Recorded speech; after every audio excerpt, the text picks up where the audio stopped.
น้ำเมย์ยังหลับอ่ะน้ำเมย์เขาบอกยากกันจริงก็หมดไปอันนั้นประมาทนะมามาเอาเก่งมานี่แล้วเจ้าสิหูว่าบริษัทคอยยุ่งใส่บ่คอยโบมาคำเมาเราดูถูกนะแล้วว่าบริษัทมาแต่ใส่บริษัทนี่อยู่ประเทศไทยแท้จริงแล้วคอยสิส่งเขาหาหัวหน้าว่าผู้นี้เดี๋ยวนี้เราอยู่ใส่แล้วอยู่ใส่ใครอยากไม่มาบ่ซื้อกระซ่านี่แล้วเบ้าประมาทเขาคอยแล้วนี่บ่ฮู้เรามาคอยส่งเขาคนไทยเราเก่งนะแล้วเพราะว่าเราถามมาบริษัทเขาจะใส่บริษัทเขาเอาหลักกันนี้เขามีทะเบียนเขาก็ยอมมาไปกันเจ้าเจ้าไปคือกันสิไปที่นี้อยากกระบะเขาคือกันคือเบ้าประมาทแทนมาดูคือเก่งแทนมาดูถ้าเป็นเนี่ยนี่เราเข้าบ่ซื้อเป็นทำเบ้าว่าคือเก่งแทนเอาเรามาดูเอาผู้นี่นางมาเขาจะส่งเข้าศูนย์ไทยนี่ขนาดไปที่นี้ก็ยังเบาบางทีนี่เข้าบุรีอันมาคู่นั่นอันนี้บริษัทเขามีแท้จริงเขาโบย่านมาโลดเอาเรามาโลดผู้ใดเก่งเอามามาเก่งเขาเขาบ่ซื้อเขาเจ้า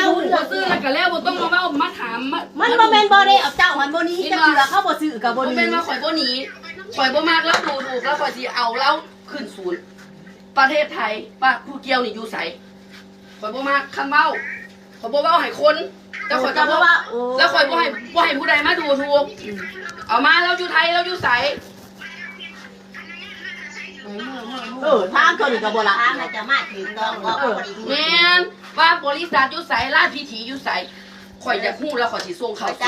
ว่าผู้นี้อยู่ไสอยู่ประเทศไทยนี่หัวหน้าเพิ่นสิคนเองเพิ่นว่าเดี๋ยวนี้เพิ่นดูถูกบริษัทเฮานี่บ่แม่น